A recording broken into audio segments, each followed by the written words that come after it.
그러니까 이번에 아까 방금 언급도 하셨지만 학제 개편, 그러니까 초등학교에 이제 가는 나이가 만 5세로 바뀌게 된다. 예.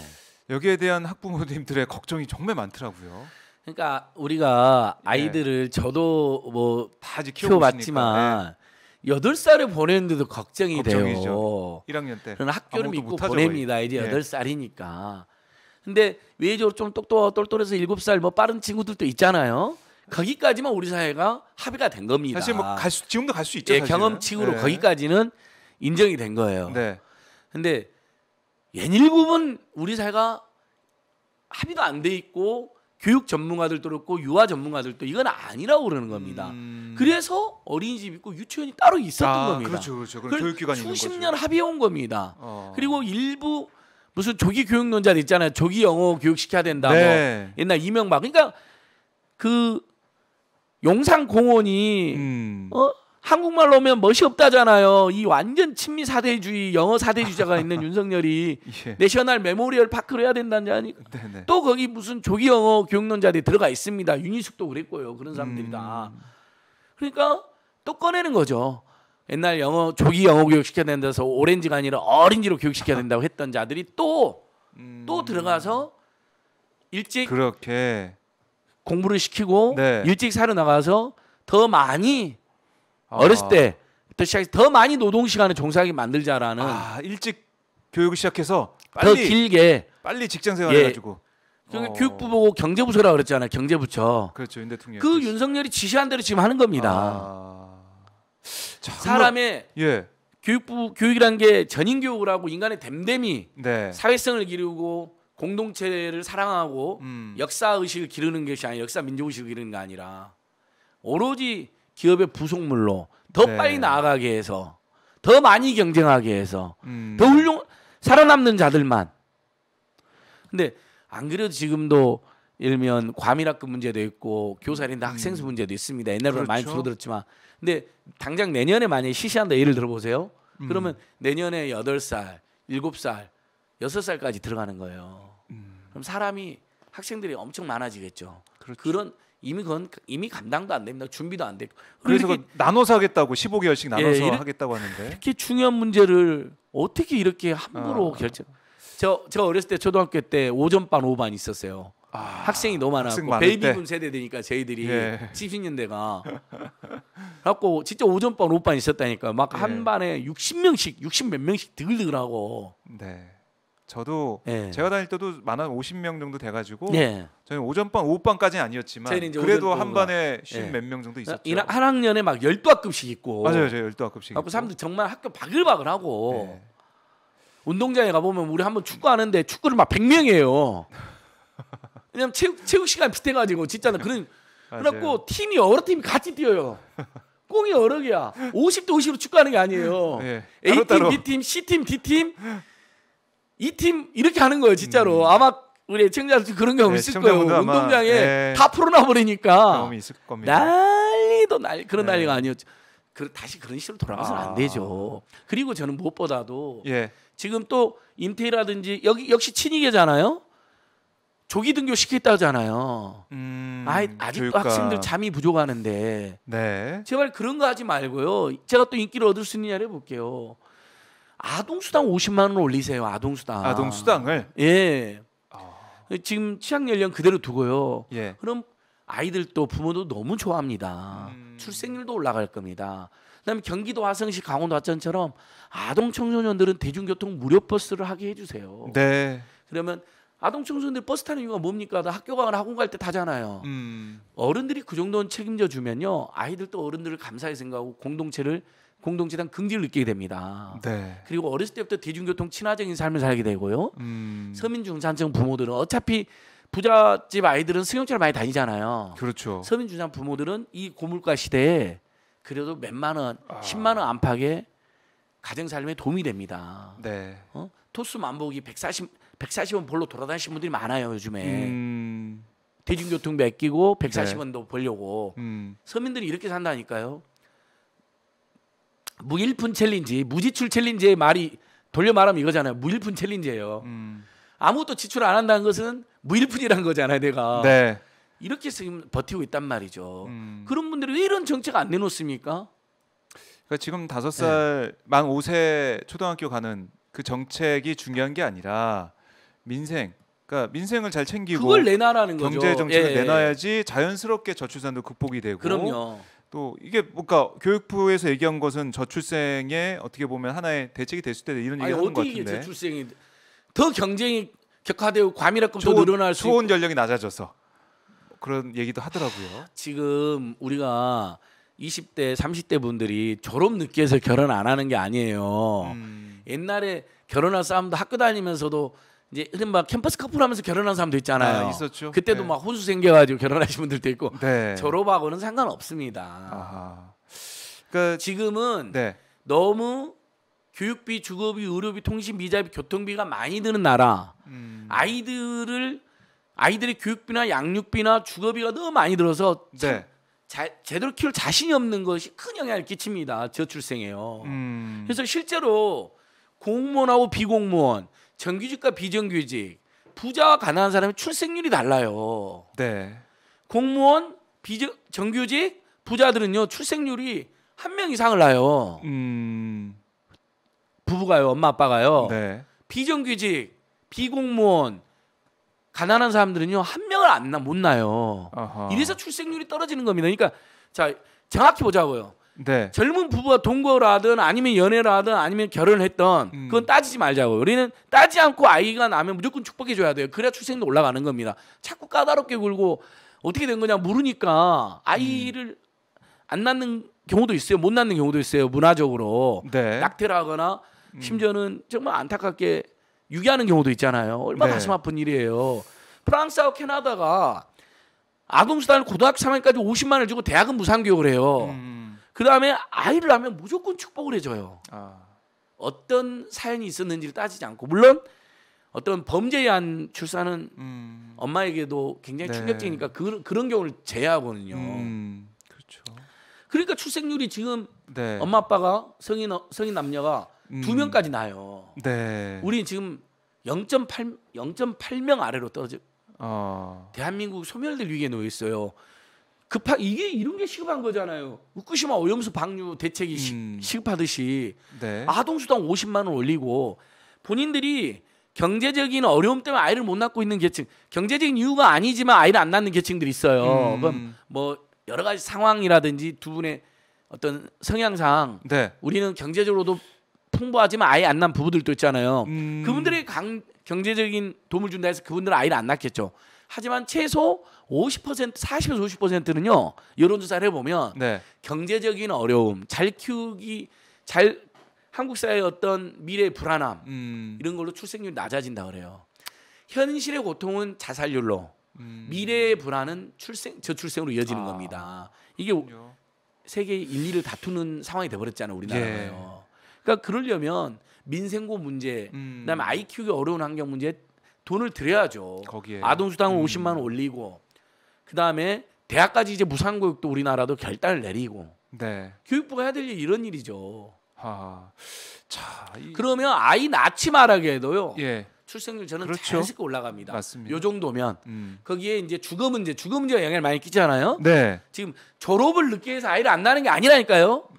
일자리, 그다음에 안정된 주거 공간, 그다음에 내가 아이를 낳았는데 양육비, 교육비가 너무 많이 들고 너무 부담돼서 내가 잘 키울 자신이 없는 문제. 이런 서너 가지가 영향을 끼치는 거잖아요, 솔직히. 네. 근데 예를 들면 자기 집은 못 갖는다라도 그래도 2030 세대들에게 좀 장기적으로 살 수 있는 공공임대 주택이 지금 늘어나고 있거든요. 네. 이런 환경을 계속 만들고 아이가 태어나면 국가가 사회에서 실제로 한 달에 50만 원 줘서 돈 때문에 아이를 못 키우는 일은 없게. 그다음에 유치원도 있잖아요. 유치원도 지금 친환경 무상급식이나 무상교육으로 가면 돼요. 네. 어린이집이나 유치원도 완전 친환경 무상급식, 완전 무상교육으로. 네. 초등고등학교 하는 것처럼. 그러면 아이한테 이른바 집에서 키우는 돈만 일부 드는 거잖아요. 네. 50만 원이면 아하. 충분하지는 않지만 흔히들 우리 그런 이야기 하잖아요. 어렸을 때부터. 네. 애기 기저귀 값은 있냐, 분유값은 있냐 이런 이야기 하잖아요. 기저귀값, 분유값, 옷값은 충분히 보장이 되는 거죠. 그래요. 자, 오늘 이제 박순애 부총리가 CBS 라디오 인터뷰했는데 거기서 저출산 대책은 결코 아니다라고 얘기를 하면서 이 추진 배경에 대해서 이런 얘기를 했어요. 우리 사회 양극화가 심화되고 있는 상황에서 격차를 해소하고 모든 국민들 아이들한테 공정한 기회를 보장하는 그런 사회를 만들어 가겠다는 취지다라고 얘기했는데 글쎄요 이 취지 무슨 이런 무슨 얘기인지는 아니 윤석열을 해석이 좀 안 닮아서 되는데 무슨 아예 이 사람 아까 네. 윤석열이 스타 장관 이야기 했잖아요. 예. 황당하게. 그래서 오늘 인터뷰 나온 것 예, 같아요. 이제 자꾸 인터뷰 나오는데 네. 이제 스타 장관은 사실 스타 장관은 호감이 있는 장관이에요. 호감으로 유명해지는 장관이잖아요. 페이머스 호감으로 페이머스 장관인데 사람들은 지금 악명이 높은 장관 악명으로. 나타리우스예요. 나타리우스. 네. 예전에 낙낙 나타리우스라는 노래도 있었어요. 듀란듀란이라는 그룹이 부른. 예, 아는 사람은 압니다. 아주 옛날 사람들. 네. 아니 요즘 뭐 톰 크루즈의 탑건 매버릭도 대유행하니까 옛날 예, 노래 예. 듀란듀란의 나타리우스라는 노래가 있었는데 네. 이게 악명 높은이라는 뜻인데 아하. 지금 윤석열 장관 내각은 보니까 착한 일로 스타가 되는 게 아니라 네. 아무 말 대잔치 나쁜 일로 지금 악명을 키우는 거예요. 아니 그래요? 무슨 뭐가 뭐가 이게 격차가 해소가 되고 공정한 게 됩니까? 이런 지적도 있어요. 많은 학부모들이 우려하고 있는 부분, 그러니까 5세 아이들의 집중력 부족한 그런 상황. 또 사실상 종일반인 유치원과 달리 초등학교는 오후 1시에 종료해서 맞벌이 부부의 좀 어려움이 가중된다. 이런 지적에 대해서 박 부총리는 수십 가지 지적이 있어요. 예, 거기에 대해 뭐라고 했냐면 과거에 비해 우리 아이들의 성장과 발달, 지식 습득적 속도가 상당히 빨라지고 있기 때문에 만 5세 아이들도 충분히 수업받을 수 있고 집중하기 좀 어렵다면 초등학교 1학년 학생들에 대해서는 수업 종료 벨을 울리는 시간 조금 더 다르게 가는 방안 이런 얘기도 하고 있는데 어떻습니까? 예전보다 아이들이 조금 더 빨라진 건 우리가 모르는 바 아니죠. 네. 지금 제가 초등학생들 연락이 받잖아요. 1학년 학생들 오면 학교에 네. 선생 교사님 학생 수가 줄어들었잖아요. 옛날에는 뭐 60명씩 하고 그랬지만 그렇게 확 줄어들었는데도 1학년 학생 중에 적응을 못 해가지고 책상에 앉아있지를 못해서 네. 기어다니는 학생들도 있대요. 아하. 그러니까 어려우니까 그 바뀌는 환경이 그렇죠. 학생들에게도 학대가 될 수도 있고 어려움이 되는 거 선생님들도 너무 어려울 수 있는 겁니다. 어린이집이나 유치원에서 충분히 네. 좀 더 초등학교를 준비를 하고 와도 되잖아요. 사실 유치원에서 그리고 교육 과정인데 유치원도. 예, 그러니까요. 네. 그 어제 제가 또 어린이집 유치원 선생님 만났다 그랬잖아요. 그분들이 또 뭐라 그러냐면요. 그럼 학교를 일찍 보내는 문화가 생기면 네. 학교에 적응을 해야 되잖아요. 아, 그렇죠. 또 1, 2등을 해야 되겠죠. 네. 조기에 진짜 영유아 시기에 사교육이 또 또 엄청난 작을 한다는 거예요. 더 빨리 시작되는 예. 사교육이. 그러니까 지금 무슨 이명박 때 오렌지 해야 된다. 오렌지가 아니다. 어린지다. 조기 영어 네. 교육 시켜야 된다. 뭐 유니스도 그런 이야기 했었어요. 뭐 일찍 영어 교육하고 뭐 어째야지 뭐 애가 뭐 엄청 큰다 위대해진다. 네. 영재 교육 시켜야 된다. 아하. 그런 사고를 가지고 있는 사람들인 거예요. 완전히 그래요. 이 자본주의의 부속품을 만드는데 혈안이 되어 있는 거죠. 네. 아이와 부모님과 학교와 교사들의 사정은 단 하나도 감안하지 않는 거예요. 그리고 다양한 이해관계가 있고 전문가들 있잖아요. 그분들의 입장도 충분히 좀 검토해야 되는 거 아닙니까? 그래요. 우리가 학교에서 급식하는 친환경 무상급식을 하나 도입할 때도요. 수십 년이 걸렸습니다. 그냥 2010년도에 친환 무상급식 캠페인이나 투쟁이 엄청 나가지고 갑자기 된 걸로 국민들께서 생각하는 분도 있을 수 있는데요. 그렇지 네. 않아요. 먼저 여성 농민들이나 맞벌이 부부들이 제발 학교에서 급식을 해달라는 캠페인을 먼저 하기 시작했어요. 1980년대부터. 왜냐하면 도시락 사기가 너무 어려우니까. 맞아요. 그래서 급식이 생겼어요. 네. 근데 급식하다 보니까 학교들이 또 그 변화하는 게 너무 어려웠고 처음에는 위탁급식을 한 거예요. 또 몇 년간은 위탁급식하니까 급식업자들이 이윤을 주는 사고하니까 네. 질 낮은 식자재 쓰고 유통기한 지난 거 막 쓰다 보니까 어떻게 됐죠? 학교 급식에서 식중독 사고가 엄청 많이 발생한 거예요. 그러니까 위탁급식을 이제 또 직영급식 해달라고 저희들이 계속 데모하고 캠페인했어요. 몇 년 동안. 네. 그래서 직영급식 됐어요.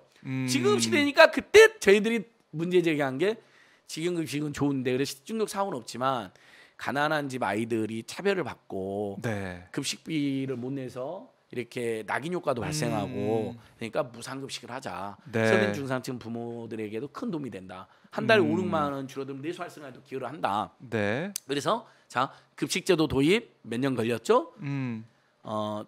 직영 위탁급식하는 걸 직영급식으로 바꾼 또 몇 년 걸렸죠? 네. 그 직영급식 한 조건에서 무상급식 하는데 몇 년이 걸려서 십수년이 걸려서 2010년도부터 우리 김상곤 경기도 교육감하고 민주당 그다음 뭐 박원순 시장님 이런 분들이 나서서 맞아요. 조영교까지 해서 시간이 친환경 무상급식 네. 그것도 처음에 초등학교하고 중학교, 고등학교까지 그다음에 이제 유치원 이렇게 가고 있는 거예요. 지금 수십 년에 걸쳐서 네. 이 누가 보기도 좋은 제도도 도입하는데 수십 년이 걸리기도 합니다. 네. 하하.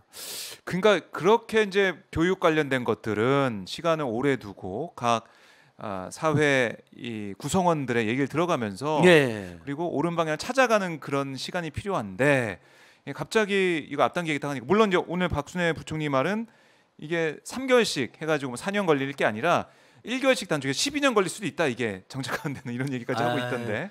그러니까 지금 잘못된 정책을 내놨는데 윤석열이랑 짜고 내놓은 거예요. 이 윤석열이 지금 휴가 가버린 거예요. 네. 계속 밀어붙여라고 제가 그렇게 추정합니다. 네. 그러니까 계속 변명을 하는 거예요.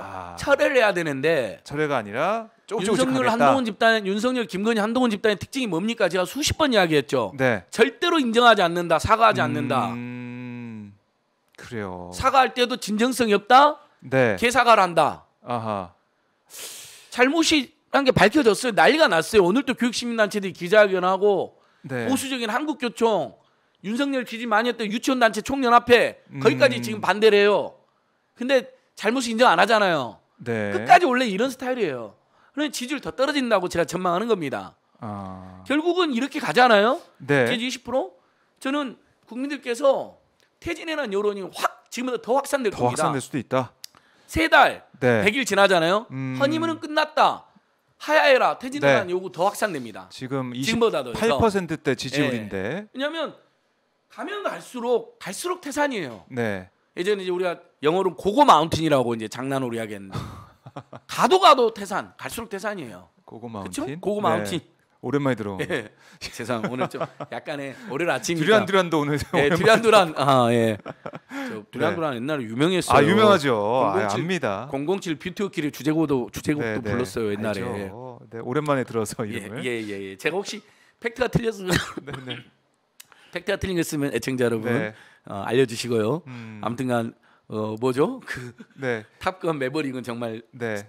훌륭한 고고 영화더라고요. 마운틴까지 예. 얘기했습니다. 영화 산업의 발전을 위해서 저도 한번 갔다 왔습니다. 네. 그래서 국민 입장에서는 이제 이렇게 판단하는 거예요. 어. 일단 지금 퇴진이나 지지율이 28%인 것은 이게 다 네. 나머지 이제 지지하지 않는 계층이 다 퇴진이라는 여론은 아니에요. 아까 반대가 못한다 68% 나왔잖아요. 네. 40% 차이 나잖아요. 이 68%가 다 바로 퇴진 여론은 아니에요. 틀려요. 그러니까 예전에 박근혜 탄핵할 때 제가 그때 박근혜 정권 퇴진 비상국민행동 대변인이었잖아요. 상임위원 네. 여론조사를 제가 담당했는데 보니까 참 재밌는 게 네. 박근혜 지지율이 5%까지 떨어졌어도 탄핵을 반대하는 사람은 15% 정도가 있었어요. 아하. 그러니까 지지하지 않는다 해서 바로 퇴진으로 가진 않아요. 그렇군요. 유보적인 분들. 네. 나는 이 정권이 문제가 많다 생각하지만 그렇다고 헌정이 중단되는 거잖아요. 탄핵이나 퇴진은. 그건 바람직하지 않다 생각하는 분도 있는 거고 지금 내가 비판하지만 앞으로 잘해줬으면 좋겠다는 사람도 있는 거거든요. 그래서 지금으로서는 제가 감히 말씀드리지만은 네. 반대 여론이 비판 여론이 68% 70%까지 된 거 맞지만 바로 퇴진 탄핵을 할 수가 없어요. 그래요? 윤석열 정권도 버틸 것이고 국민의힘도 버틸 거고 윤핵관은 더 버티겠죠. 네. 그다음 무속 비리 비선 세력 정치검찰 세력 얼마나 버티겠어요. 네. 5천 만에 자기들이 권리를 장악해갖고 지금 난리를 피우고 있는데 그리고 야당도 신중하죠. 민주당 정의당도 탄핵권에서 역풍을 불 수 있으니까 신중한 입장일 거예요. 이해가 네. 돼요. 제도권 정치니까. 근데 제가 감히 말씀드리는 부분이 뭐냐면 그러나 이 상태로 20% 지지율로 네. 더 떨어지거든 보합세로. 근데 90일이 지났고 100일이 지났다. 근데도 민생 이 고물가, 고유가, 고환율, 고금리, 주가 폭락, 코인 폭락, 공공요금 급등 사태에 대한 대책이 없다. 무대책이고 속수무책이고 오히려 국민들의 화병을 돋군다. 네. 온라인 청원도 없애가지고 부활하지도 않는다. 그러면 이럴 바엔 퇴장해라. 지난주 토요일 날도 온오프라인에서 네. 수십만 명이 윤석열 퇴장을 외친 겁니다. 그래요. 다수의 여론이라고는 제가 아직 함부로 말하지 못해요. 저는 이제 여론조사 회사에서 곧 있으면 그 조사도 한다고 봅니다. 네. 지지율이 이제 20%를 계속 나오잖아요. 그다음 10%의 근접반응이 나오잖아요.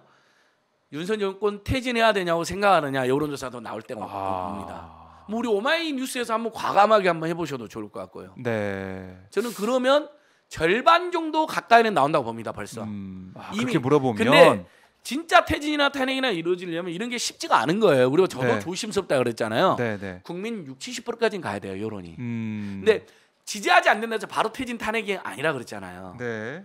나 거의 그래요? 지금 저희들 감으로는 네. 퇴진 또는 하야 어. 여론이 너무 못하고 너무 함부로 하니까 한 절반 정도는 됐어요. 예. 근데 이대로 가면 60%까지 올라갈 수 있어요. 음. 그러면 국민의힘 내에서도 이탈설이 생길 수 있습니다. 아하. 네. 그렇게 또. 왜냐면 너무 못하니까 나라가 엉망이 되고 국격이 무너지고 네. 경제가 망하고 민생이 파괴되니까 못 버티는 거죠. 특히 뭐 총선 앞두고 네. 가만히 있을 수도 없는 그렇죠. 거고 국민의 선거는 입장에서는. 선거로 당할수록 네. 그래요. 자, 내년 지금 4월이에요. 내년 4월. 후년 4월, 내후년 4월. 아 내후년 4월에 그러니까 2년이 안 남았어요. 네, 2년은 안 네. 남았어요. 벌써 지금 8월이잖아요.